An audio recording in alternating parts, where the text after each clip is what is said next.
book might be my favorite romantasy book of 2024. I've not felt this way about a romantasy book since ACOTAR and From Blood and Ash. You're about to watch me read When the Moon Hatched by Sarah A. Parker. I'll be updating you periodically as I'm reading the book with my thoughts. I think I have like in the middle expectations for this book, and I think it's because it's very, very popular. And don't get me wrong, there's some popular books I absolutely love, but a lot of the newer, really popular, hyped up books that I've read, at least recently, are kind of just like copies of books that I read like 10 plus years ago and just kind of like in a different skin. So I am a little bit worried about that, but I think that I'm going to try to push that aside and enjoy it, very similar to like with Fourth Wind. I actually really did like that, even if it was like a very predictable, like mishmash of different stories kind of in one, because it was its own unique take on it. So I really liked that. And I think that this book will probably be similar. I hope that it isn't like a Powerless thing where the book was really hyped up to be amazing and I really did not like it, and I feel really bad for not liking it, but I did not like it. And I hope that that's not the case for this book. So from my understanding, When the Moon Hatched follows two characters, an assassin and I think a bounty hunter. And the assassin is part of like this group of rebels, and she's basically not supposed to get caught, but she gets caught. And there's this other guy who I think is the bounty hunter. And I think he killed some kin, and he had like this melted crown, and he wears like this melted crown. And there's fae as well. I know that there's like fae in this book as well, and dragons. And honestly, that's all I really know about it. I don't really know what else like the story is about. I just saw fae, dragons, and potential like enemies to possibly lovers. So I was like, oh yeah, I'm sold. And it was on a list of like, if you like fantasy dragon books, you should read these. And I read everything on that list except for this book. And it is a new book. So I was like, oh, what's this book about? So yeah, that's kind of like what I expect the book to be about. So without further ado, let's read When the Moon Hatched, which by the way, I love that name. In the mist of twilight, where shadows blend with light, a legend comes alive under the moon so bright. Legend tales unfold in a whisper soft and low. The dragon god ascends from the depths where secrets flow. Dance of the dragon god in the midnight sky. Wings of fire spread as the stars align. Mystic flames ignite in a rhythmic trance. In the heart of night begins the sacred dance.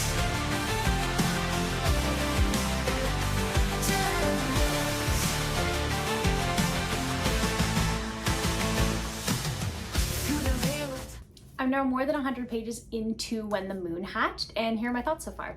The world building of this book is so good and so fun, and it has really just like that fantasy-esque, a little bit of whimsical vibes, in not like in the usual whimsical way, but in the like fantasy way that it makes you go, whoa, like this is so cool, this is such a cool world. And the prologue does a really good job of really just setting everything up. It introduces you to how the world was created, and there's like these 5 creators, and each of them have like different elements that is kind of like their specialty. And so they introduced water, they introduced earth, they introduced like air and all of this good stuff. And they have like dragons, and like it's really well done and well executed. And it kind of leaves a lot of like mystery, because there is this one guy who actually created the whole thing, and then the other creators kind of like chimed in with like the plants and the wind and the water and all that good stuff. And they basically, what happened is that humans, they started to hunt the dragons, and the creators love the dragons. The dragons are like their first creation, they love them, they're super cute, and they're just like, they mean a lot to the creators. And so when humans start to hunt them and like steal the eggs so they can bond with these dragons, the creators are really upset and they need someone to blame. So the dragons actually fly up into like the sky and turn into these like moons, because they couldn't deal with this anymore. And so they flew up into the moons. And so the creators blame the guy who basically started the whole thing, like the creator who started the whole world, because he left empty space that needed to be filled. So they basically took his essence, destroyed him into a bunch of tiny pieces and trapped him in this stone. And then they're like, okay, this has been resolved. But the dragons are still in the sky, but the moons do occasionally like fall and like the dragons come back and stuff. So it's a really interesting like setup and premise. So the story follows our main character Raeve, and she is an assassin, and she's like a pretty good assassin. Think like Selena from the Throne of Glass series. She's like her. She's a bit cocky, she's really good at what she does, and she has this big like lumbering secret that she's trying to forget.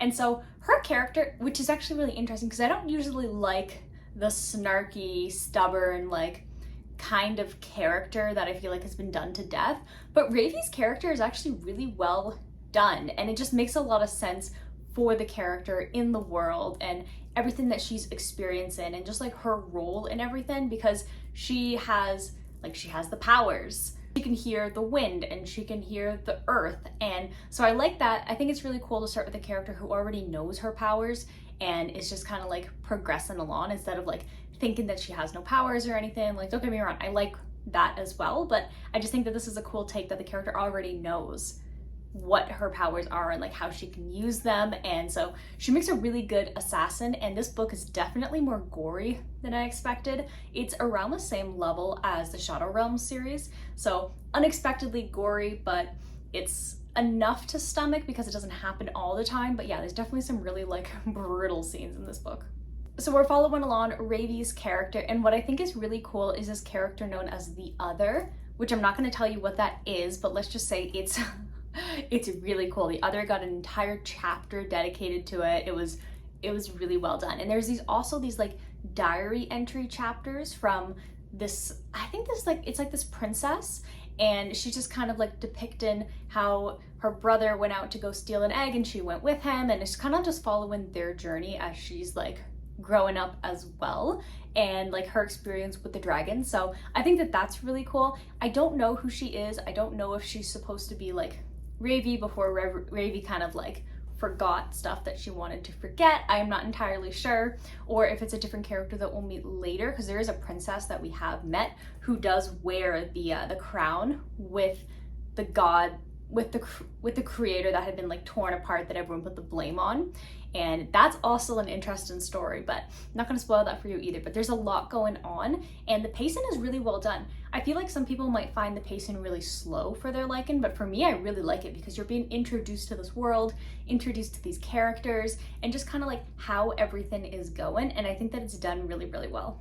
And then our other main character, who we haven't seen a lot of yet, but his name is Kaan. He had one chapter so far, and he's been introduced, and he seems to at least think that Raeve is someone he knows, or is like I don't know, like a reincarnation or something, or maybe she was that person and she just forgot. I'm not entirely sure, but he definitely knows her, or at least thinks that she is somebody that he loved deeply. And it's cute because he calls her Moonbeam, and like I'm such a sucker for like the romance where they just give them these little nicknames, and I'm like, stop it, it's so cute. Moonbeam, like stop it, it's so adorable. But it's really interesting because it's not just like a love at first sight, it's like a, you remind me of somebody and you might actually be that person, I'm not entirely sure. And so like he's kind of like helping her out, and she's like, what is this guy's problem? So I'm excited. I always do like the dynamic where it's like someone who's like, ooh, get away from me, and then the other guy who's like, oh, but I know you, like this, but not like in like a creepy way, if that makes sense. But like, yeah, it's really fun, it's delicious, I'm having a really good time. I would say the only thing that I don't like so far about this book is just that there was one character whose sole purpose was to die to move the plot forward. I think that there's a better way that that could have happened. It felt like a little bit wonky, whereas everything else has been paced and just like executed very, very well. But it was just that one part I'm like, not really my favorite, but I'll forgive it because the rest of the book so far is really fun. So I'm going to continue to read When the Moon Hatched. Now, because of the size of the book, I think I'll update you around the halfway mark here, unless something like really like, whoa, happens, then I'll want to update you earlier. But I think that we're good to update you at the halfway point. So I will see you probably around then.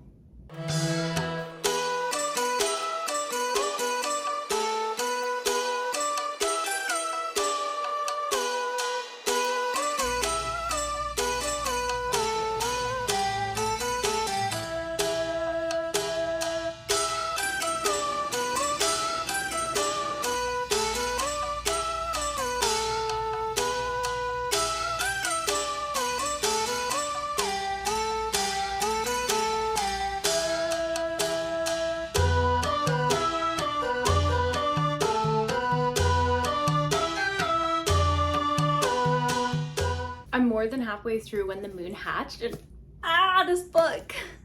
I'm living and breathing this book right now. Like when I go to bed, I'm having dreams about it. When I wake up, I'm thinking about it. When I'm doing stuff, I'm like, I just want to go read. That's the type of book this is. The world building is so good. I am obsessed. Like there's different types of dragons. There's these different kind of like countries, and everything about it is just so well thought out and so well crafted that it feels so realistic, and I love it. I love this world. I love everything that's happening. I love all the different creatures that we learn about. There's this one creature that's basically only appears because it needs to nudge you in the right direction to follow your fate. And so when Raeve ends up trying to escape from Kaan, she ends up like in the middle of the jungle, and there is this kind of like tribe of people. She doesn't understand their language, but there is like a translator there. And basically these two guys are trying to fight to the death to bed her because they think that she's part of this like prophecy that she will birth this like super powerful person who will basically like save everybody. And she's like, I don't want anything to do with that. So she actually fights for herself in this like Renthen. And it was just like really interesting and really fun, and like the fight scenes are so well done. I'm like, wow, like writing a fight scene is really, really hard, especially when you're not using magic or powers or anything, because she has this like cuff, this iron cuff that kind of like makes it impossible for her to use her like fae powers. So everybody's fae here. And so she's just like relying on her wits and her weapons and like the knives and like the martial arts training that she knows. So it's really cool to just like, it's just like so well done and in that scene. And I like that she doesn't always win. And I think that it was really cool. And like the fate then was like nudging her over here, so she had to participate in this then. And it was just like a really beautiful scene, the way that that kind of like part was wrapped up. I thought it was really nice. And then go into a completely different area. In this case, they're going to the burn, and everybody always thought that it was like this desolate, horrible place, but that's a misconception. It's like the night court in A Court of Thorns and Roses, where everybody thinks it's like this really bad, horrible place to be, but they just pretend that they are. So people leave them alone, but it's actually like a really nice place. And like she's there and she's like, oh, like I don't want to fall in love with this place, like I need to go kill that guy who like did that bad thing. And so it's really awesome to be able to see how different this part of the world is versus the other part of the world that we were in. And then also learning about one of the creators' reign. And this was such a beautifully written scene, because the raindrops are basically screaming on their way down before they obviously like hit the ground. And so it's really interesting that people who can hear the rain basically just hear screaming constantly, because as the raindrops are coming down, and it was just so beautiful and so well done and so creative. I was like, wow, I would hate to listen to that. And then don't get me started with the scenes with Raeve and Kaan. They are so adorable. I love them. I'm so giddy about them. I'm like kicking my feet over this too. It's just like, it's so good, especially because it's not just like one of those things where he sees her and is like, I'm gonna fall in love with this lady. It's like, I think she reminds me of like my dead wife, which is like kind of weird, but kind of how he kinds to follow her, and then like, you know, it just kind of worked that way. But I don't know, I really like it, and I think it's really cool. And the reason that Kaan is collecting all of these dragon shards is so, I was honestly surprised. I didn't expect that. Like there's a lot of parts of this book that are definitely very predictable, but like I don't mind. I think that it's okay. I think that the way that it's done is cool, and there is still like that ever-present mystery about like the beginning of Rave's life, and that they are very good at kind of like concealing and not letting us know what happened, but giving us a little bit of hints, whereas the other stuff, it's like, it's pretty easy to know, and I think that that's intentional. So I'm excited to see like where the rest of this is going to go, because I really love the pacing of this book. And I got goosebumps at the dragon shard scene. It was so good, and it leads up to so many other questions that I don't want to spoil it for you, but there's just like so many different like possibilities of what that means and what that means to our main characters.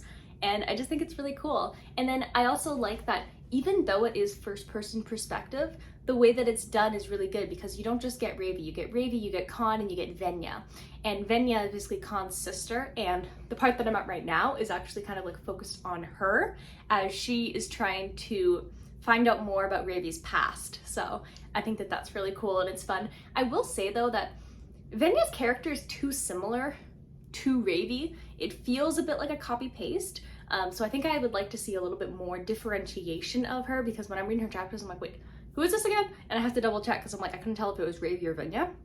But aside from that, I think the other characters are well done. I really like Kaan's character. He's wholesome and cute and strong and just, so good. And then Rave's character is, she's kind of annoying sometimes, but like not in the insufferable way. She's just kind of like that, like kind of like a mix, I think I mentioned, of Selena, but also kind of a mix of Poppy from the Blood and Ash series, just kind of like merged together. Yeah, that's kind of like how I see her. So sometimes she's a little bit annoying, a little bit cocky, but she's bearable, and I actually do like her, and especially like what she's trying to run away from, I think is really interesting to me. So yeah, I'm gonna continue to read When the Moon Hatched, which I think I understand the name of this now, which is pretty cool. So we'll see if I'm right about that, but I don't want to finish this book. I'm having so much fun with this, and the second book doesn't come out until the next year, and I'm just devastated about it. I'm just devastated, but I want to finish this book. I want to read more. I really like it. I want to give it a hug because I'm having such a great time. So yeah, I am going to continue to read the book. I'll probably update you when I finish the book because it is just like that last little chunk here. So yeah, I will see you then.